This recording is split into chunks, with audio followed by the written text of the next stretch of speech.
All right, here we are getting started. Doing a check that checks the stuff. View the channel. That checking check. All right, here we are getting started. Doing a good to go. Okay. So, editor there. All right. And good morning. Welcome to Coffee and Resales. My name's Ryan. I buy and sell stuff I buy stuff from flea markets, garage sales, yard sales, and thrift stores, and try to flip them online. Make a few extra bucks on the side. I live stream most mornings, reviewing this whatever happened the previous day, and go over stuff that's sold, stuff I bought, or things of that nature. So today is interesting, and we'll get into it. It involves a whole lot of paperbacks. So I'll get into what I'm trying to pull off, and we'll see if it succeeds over the next week or so. Had a couple sales, nothing extreme. I had a good buying day yesterday, I think, so we'll go over that. First off, sold.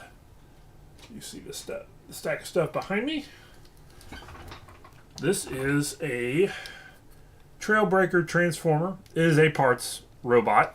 It is missing his head and sort of the rear attachment and the weapons and stuff. The rest of this is really pretty good. That's why I kind of had it back there, because it's in really good shape. And if you didn't know it was a transformer, it would just look like a cool truck. So this is a G1, an original, first run of the Transformers back in 84, 85, after they came to America. So that's pretty cool. So this only went for, I think, $11. So it wasn't, this is like a $30 robot or something plus if you accessories and all that, and it's a pretty expensive deal. But as it is, $10. So hopefully somebody's satisfied with that. Next up, and this goes into a little bit of what I was talking about. If I can find the stack. This is what I get for sold. Well, there we go. Anyway. Here they are. Sold on Facebook Marketplace. 3 books. An Arlstein Fear Street, New Kids on the Block book, and Christopher Pike book. These are all kind of 80s, 90s paperbacks. So these are $1 a piece plus shipping. So $3 plus shipping. I think the whole thing was $8 for those 3 books. And I'll explain, these are part of a bigger deal that I'm about to get into in a few minutes after we go over what I bought. So those are my only 2 sales. But I got some pending stuff, and we'll see how that shakes out. Stuff I selling. Yeah, okay. I got this stuff listed yesterday, too. So, we'll go into it. Bible. Okay. Start off. These are weird. Rick Riordan, Percy Jackson, hardcover first editions. I'm trying to figure these out a little bit, because it looks like some of these books are going for $25 a piece. The original run hardcover first edition Percy Jacksons. I actually had this one laying around, and I would have listed it earlier, I think, if I had known. But I put both of these in the lot for $50. I picked this one up yesterday from a yard sale, and not from thrift store. And I got another one just like it. So this is kind of interesting. So I'm going to see how that pans out. I have seen something to where the hardcovers are going for a bunch. The first edition hardcovers, for some reason, are going for a lot of money. And the paperbacks are going, of this edition, not the later printings, but like the first run of the Percy Jackson books. Let's see, I've got some right here. These are lotting up really well at like $5 a piece. Like five. So if you get, so I am grabbing these if they're in good shape, like with no spine cracking. I'm grabbing these if they're in good condition. And once I get about 3 of them, I'm going to lot them up at like 15 and see what happens. But these are going kind of crazy high. So we'll see how that shakes out. I'm kind of interested to see how that wonders. Next up, Bibles. Clean leather-bound Bibles that, you know, they're in really good shape, tend to do okay. About the only ones I see that don't are sort of, even some of these, like modern King James versions and maybe modern NIVs that are leather-bound don't tend to do well. But older Bibles or sort of specialty stuff. This is a King James Bible. But what it is, it's a large print, compact Bible. It's not real big. And it's large print for a compact Bible. It's actually not that. It's almost like standard size if it was a slightly bigger or more normal size Bible. But it looks like this is going from about 15 to $20 if I recall. And so I'm put it up. It's clean. There's no name in it. There's no highlighting. The other thing is people like red letter editions where the words of Jesus Christ are written in red. And this has that as well. So good clean Bibles, nice leather binding, to me are always worth picking up. The older, kind of the better. I had it was a Schofield, sort of a Schofield study Bible. It was King James, it was in the 40s. I got like $60 for it a few months ago. So learn your Bibles. I'm still sitting on one though that I thought would sell a little faster and it hasn't, but we'll see how this one does. So here we go. This John Wayne Code. It's more of a almost like a small. This is more for decorative, I guess. Leather bound. I think it's out of print though, and so this has a few dings in the leather and that sort of stuff. But I got it up for like $15 to $20, and we'll see how that goes. But it's a just sort of sayings and stuff about from John Wayne that I think it's the company that his kids or their grandkids or whatever run, and they publish some stuff every now and then. So I need some coffee. And that. 2 more really good finds. First off, Legend of Zelda Phantom Hourglass Collector's Edition. This is a Prima strategy guide. It has the poster with it. Most Prima guides, the paperback ones, the resale on those isn't real high. What does resell though are like the really nice. They're bigger. These collector editions are hardcover, neat covers on them. They're bigger books and a little more readable. Usually they have a couple extras in them, like maps and that, like fold out. Posters and maps and that sort of thing.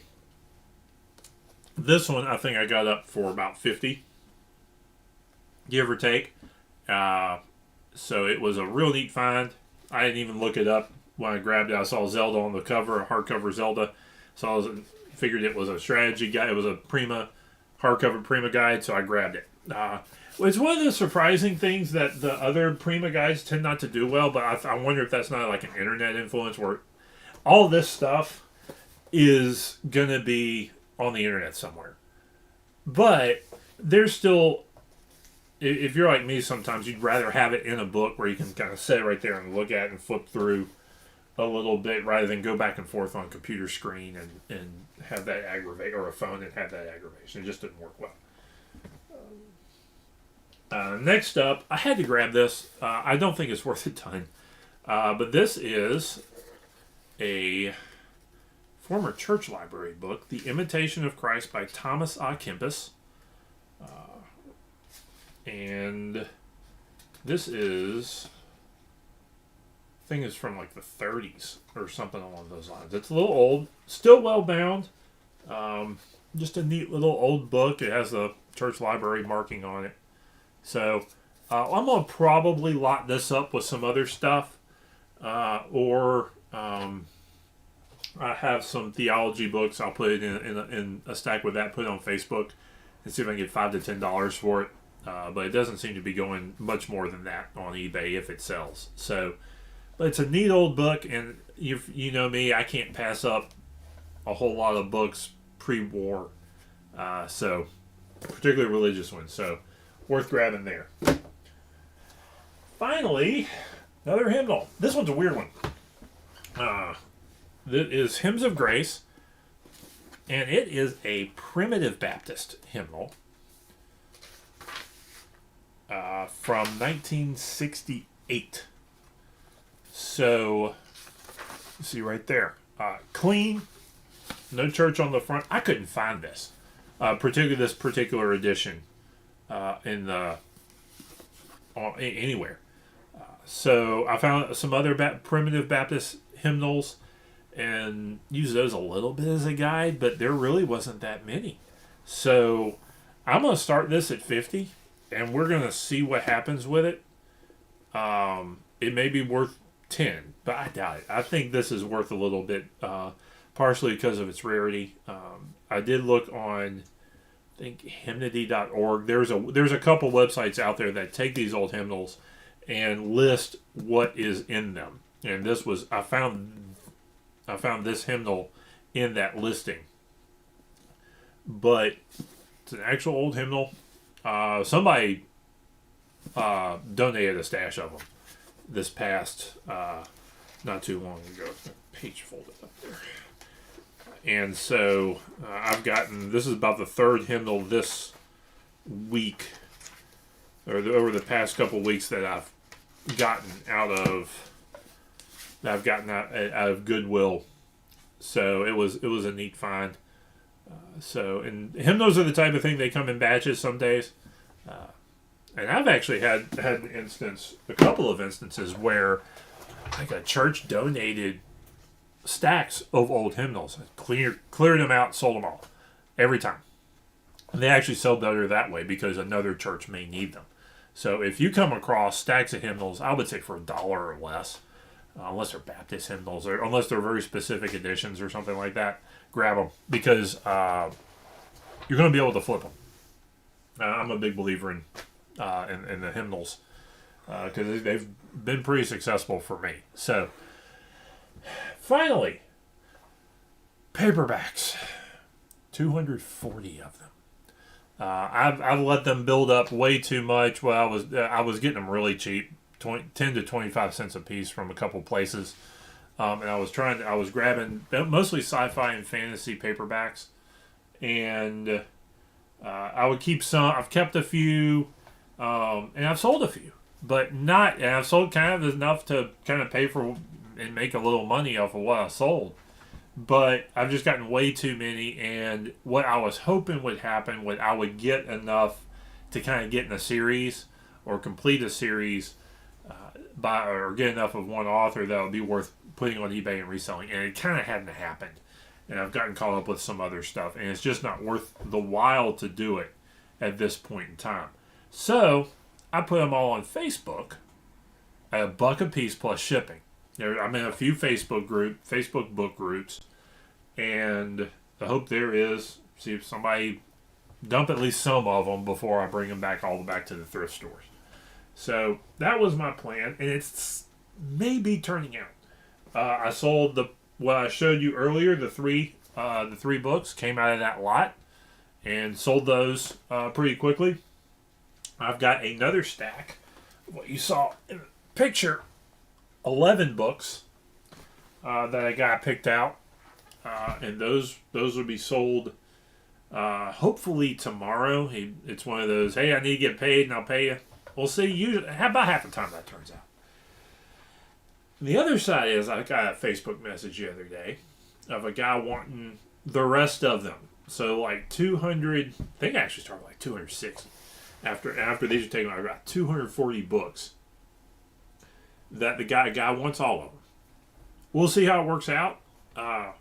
If he wants them, I'll be happy to ship them. That's a great thing about media mail. I'll be able to put them all in about 3 boxes, I think, and ship them out for not a lot of money. I'll put a couple hundred in my pocket. If I can do it on Facebook, it'd be even better because I don't have to necessarily. All I have to deal with is that 3% Facebook fee, which I always work into a price anyway. I never do the thing where doing goods and services, but I never charge that 3%, or I just work it into the price. I don't say, oh, you got to do this, then add the money. I'm not that. I'm